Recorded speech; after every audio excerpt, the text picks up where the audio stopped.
going on, guys? It's Mikey O again. And Justin. We're Retro Game Hunters. We're here on 5th Ave and 84th Street in front of Brooklyn Game Shack. We're about to head inside and pick up some games. Let's check it out.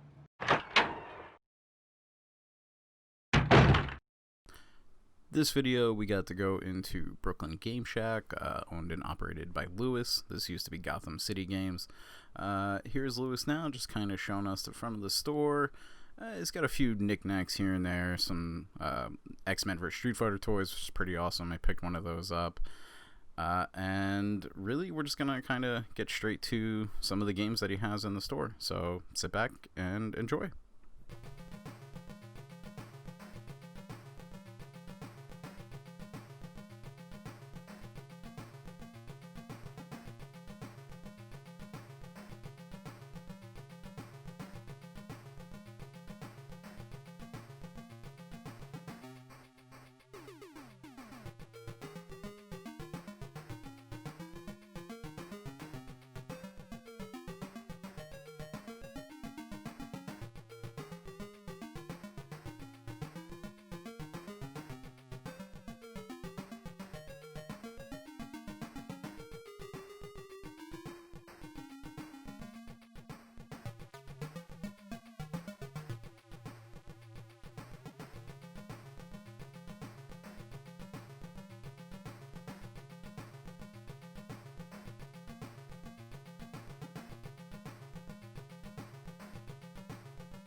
So going through his shop, it's a decent sized store. The way he kind of packed everything in is pretty incredible with the amount of stuff that he has.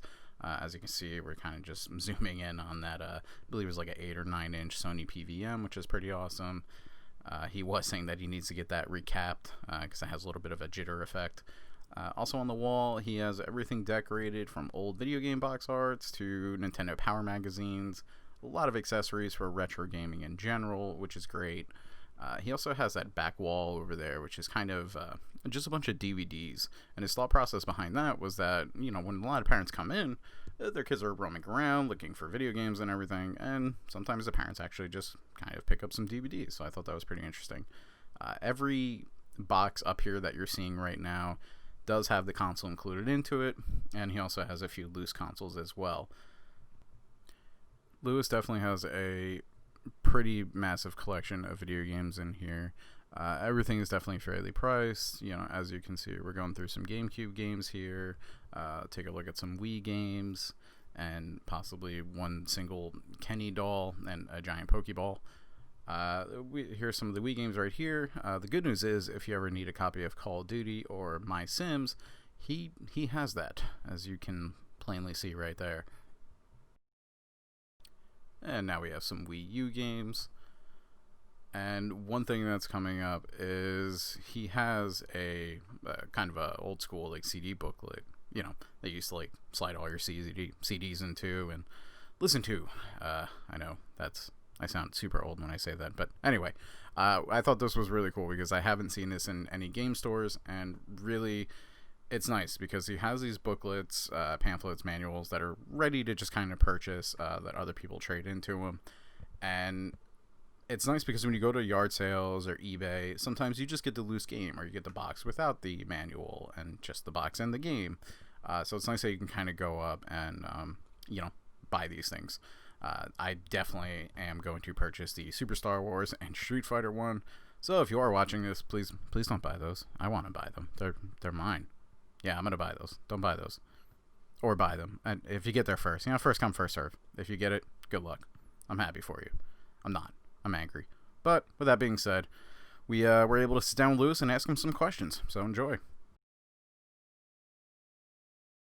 All right, Lewis. Well, we just wanted to come by your store today, ask you a few questions. Thank you. I appreciate it. No problem, man. Just wanted to check out all the stuff you got. I know you guys are kind of going through a name swap right now. You were Gotham City Games. Yeah. Now you're Brooklyn Game Shack. So how'd that all come about? When did you start working here, operating? I started in October. I was operating. I've been running this location has been here for about 6 to 7 years. And I've been running it now since October. Okay. But I've been running the store as manager for the past 3.5 years out of the 7 years that we've been open and stuff here.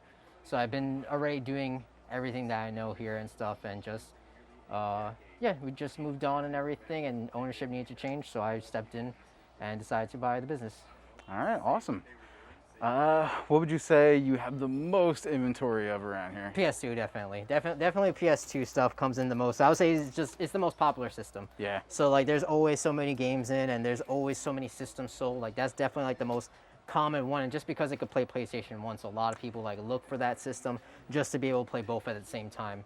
You know, you can set the component, you get 40i on your flat screen, it looks nice, so it's definitely like the way to go for a lot of people, and now it's about that time where nostalgia is hitting that crowd. So a lot more people are always like, man, I have all this PS2 stuff I want to get rid of, or PS2 stuff I want to buy. So like PS2 is always like the most consistent, definitely. Especially with COVID going on. Yeah, everyone's going back to their old catalogs of games, playing them. Yeah, or people will go into their acts and they're like, holy crap, I had a PS2, and then they come over and then they want to buy PS2 games and stuff like that. So, or the opposite, they're like, holy crap, I got a PS2, time to make some money, and then they just get rid of it. So it's one or the other usually. How was operating during COVID? Did you guys start doing any like eBay sales, Craigslist? Basically, when it came to that stuff, I really don't have an eBay store. I generally, because I don't really sell online, I generally try to keep everything in store. Okay. Just because to me it's so easy to be like, well, let me put this on eBay and sell it in 5 seconds. And you know, a customer is bummed out when they come in and it's already sold within 5 seconds. So I really try to keep everything in store. So during COVID and stuff like that, I would do the page, the Brooklyn Game Shack page, and sell stuff off of a claim sale real fast, and that's really it. I try to keep offline as much as possible, and a claim sale is only a thing that I do where I'm like, all right, I got to sell some stuff and get it out of here. But generally, mostly everything here is done in store unless someone messages me to mail something out. The way I do it, though, is in order to give walk-ins a chance. Anything that's shipped takes 3 days after the post, and then I'll ship it out to you just to give people a chance, because like I said, anyone can put something online, someone could buy in an hour, and then it's gone. And it sucks for a customer to come in and it's not there. So I'd give people a 3-day window of like, hey, after 3 days this is posted, then I'll ship it out to you and stuff. Yeah. But generally, yeah, the eBay and stuff is not really what I do, just in-store more than anything. Okay. And I saw like the claim sales I saw on Instagram and stuff Yeah, like that. like I did that for like a little bit and stuff, and that was just to, to just have income for the store and everything. Just, Gotcha. Everything literally just went to rent. So, That's good. it sucked and everything, but yeah, I'm open now. All right, that's awesome. So, Yeah. So how many days a week are you guys open? 7 Hours? days. 7 I'm days a week. open 11 to 8, Monday through Saturday, and then Sunday is 11 to 5. Wow. All right. So Yeah. you're putting in a lot of hours here. That's Yeah, awesome. as many hours as I That can. shows Sometimes I'll dedication. stay here a Yep. little bit afterwards just to do some cleaning and organizing. But generally, yeah, about 68 to 70 hours a week. Very cool. Saw a lot of the displays. Are these things that you had in a collection or just kind of came across through promotional items? Displays, like the promotional items, are something that I've collect personally. Yeah. Just because I enjoy seeing like these cool items that you normally wouldn't see like at E3 and everything. I try to keep it within like, 2005 and below, but sometimes I'll get something like newer, like a 3DS standee and everything like that. But generally, like all of these ones are just from personal collection. Being in New York, you definitely don't have anywhere near enough room in your apartment to hold cardboard characters. So, I moved it all here into the store in order to give the store like, an aesthetic and stuff like that. And I think it's just a very cool thing to have because a lot of these just get thrown out. Yeah, no, you're right. GameStop crushes them. That's it. They throw them to the side and that's throw them it. in a dumpster in the back. Yeah, like if I wanted that Borderlands 3 one. Oh. That one was awesome, but they crushed it and destroyed it. Of course they did. They used to do that with some of their games too. from Yeah, what I exactly. They still remember. do it with DS games. They'll throw out the Do cases they really? and just toss out them. Oh. Like, you're insane. GameStop, why? Yeah, I know. It doesn't make any sense to me. What would you say is the most expensive game that you kind of have here? Most expensive game? Off the top of my head. That's a hard one. I'm trying to think. There's like so many little random things. I'll probably say right now it's the most expensive one single item would probably be the Samurai Showdown Collector's Edition for Switch. That one was from Pix and Love, and that one was a limited release of 2,500, and it has the Neo Geo Shockbox style release. So that one's about like 250 right now, and that's like generally a single release. And like I would say like an item would be like the GameCube Best Buy Smash bundle. So that one's usually like about a $400 item and stuff. Okay. Yeah. All right, that's good. So I see that you also have a lot of the stuff from like Tomy, Retrobit, as far as like AC adapters. Do you ever get anything traded in as far as like official like AC adapters for like Nintendo, Super Nintendo? Yeah, all the time I get traded in official ones and stuff like that. I don't ever take in third-party used, ever. Okay. Unless it's something like, N64 Hori pad, which I'm sure if you know, or like the Hori GameCube pad, like definitely something like that is of high quality and worth it. Yep. But if it's like a Mad Catz PSD, I'm like, nah, I don't want that. But like generally I will take in like anything OEM, GameCube, PS2, PS1 and stuff. And I always have a stock and I try to make sure every console comes with an original controller with it as well. Yes. Yeah, that's the big thing is making sure it comes with an original. All right, that's awesome. Yeah, man, we were just going through. Everything looks fantastic. The store's awesome. Thank you, appreciate it. Try to get it done. You've definitely done a amazing amount of work to get everything organized. Thank you, appreciate it. I still got some painting to do too. I'm trying to get rid of this baby vomit green eventually, and then I'll be good. I love all the old school like posters that you have in the background. Everything that came with the games back in the day. Sometimes people would trade in like I have the manuals and everything. People would trade in paper like old school posters that from the Nintendo powers that they ripped out and stuff like that. Yep. And I figured, why not? Let me put it up there. My favorite one is definitely like that's a personal one. Is like my Parasite Eve promotional poster from '97. Okay. Yeah, we'll get a shot of that. Parasite Eve is my favorite, so I have a big personal bias towards it. Do you ever find yourself being able to kind of play games anymore since you're kind of operating the store? Sometimes, mostly like, between operating the store and I'm here all the time and like trying to get some sleep as well. Yeah. Like I'll play games, but it'll be anywhere from like the unhealthy hours of like 12 midnight to like 4 a.m. and then I wake up and come back over here. That's if I have a chance and everything. But like, it will generally right now, I'm big on RPGs, but like right now it's just been like, let me get a couple matches of Overwatch in and I can get a couple matches of Overwatch, something quick that I could jump in, jump out and like feel satisfied with. Because it's just... I will say that about Overwatch. We played it. It's still not my favorite game in the world, but I will say that they give you the ability to hop into a match real quick and hop out. It's exactly like that, like a quick hop in, hop out, and like lately like I've been going back to playing like Fallout New Vegas.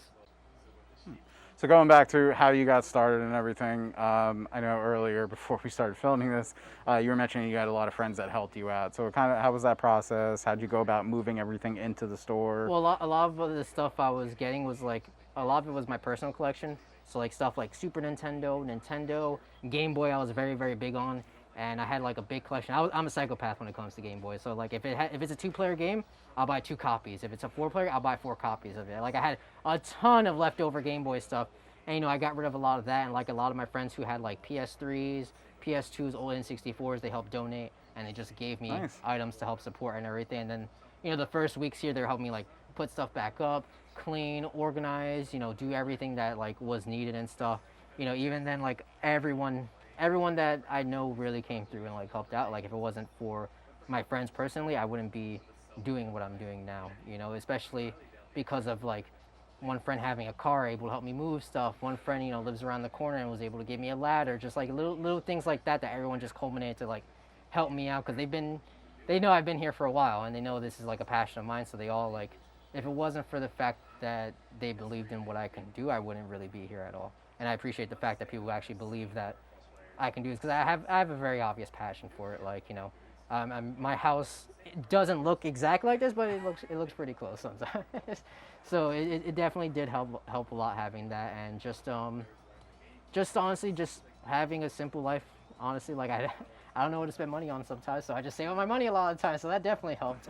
Yeah, no, it shows, man. Like I said, everything in here, and the fact that you worked here, and then they were just kind of selling it, and you were like, yeah, you know what, I'll buy it. Yeah, like, you know, not a lot of people can say that. Yeah, because it's like, what am I gonna do? Look for another job that, you know, can help me pay rent and everything, and be miserable doing what I can do, or should I take all of that money that I saved up and take a gamble? You know, and I'd rather homelessness than not take that gamble. Yeah. You know, I'd rather that, and the gamble definitely worked out and stuff like that, because I've have a good loyal customer base that comes by. You know, they've known me here for like 3 years, coming in and out, you know, and they want to help and support. So a lot of customers did come in and support and help a whole bunch too. Like, yeah, obviously, like, without customers, I wouldn't be here at all. We saw that even walking up, like people just kind of lined up outside waiting to get in. We saw, you know, we spoke to some other YouTubers that were kind of that kind of chill and hang out here. So that's awesome. I try to be as personal as I can with everybody as well too. Like even today, I've been running around and I feel bad that I like can't pay attention like to a person or anything like that, like 100%. But I try to make it as personal as I can be, just because like if you come through here, you know, we obviously have the same interests. So we can be homies in some kind of capacity, definitely, and everything. So it's always like, it's good like that. That's great. It's the fact that you're able to make time for us is super appreciated. No, of course, I appreciate the fact you that you're still helping customers as they come in and out of the store. That's great. Okay, you know, I've gone through like stints of like, you know, homelessness and everything like that a couple of times in my life, 3 times actually, of homelessness, sleeping in hallways, and, you know, just doing all that stuff. And like, even then my friends have like supported me, and I was still working during then, like screen printing. Screen printing was my original skill. So I did a lot of screen printing as well all around New York. I worked at Quist. I worked at neighborhoods in Dumbo and stuff like that, doing screen printing. Wow. But video games have always been like my main passion. My friends know that and stuff. So like I said, I'd rather risk another stint of it than go out and not do what I enjoy and what I love. Kudos to you, man, for taking those risks. I mean, I slept in a hallway once, but I was very drunk and it was someone else's house. It still feels... It was in a stairwell. No matter how drunk you are, still isn't the most comfortable sleep. No, it was miserable. It was very cold.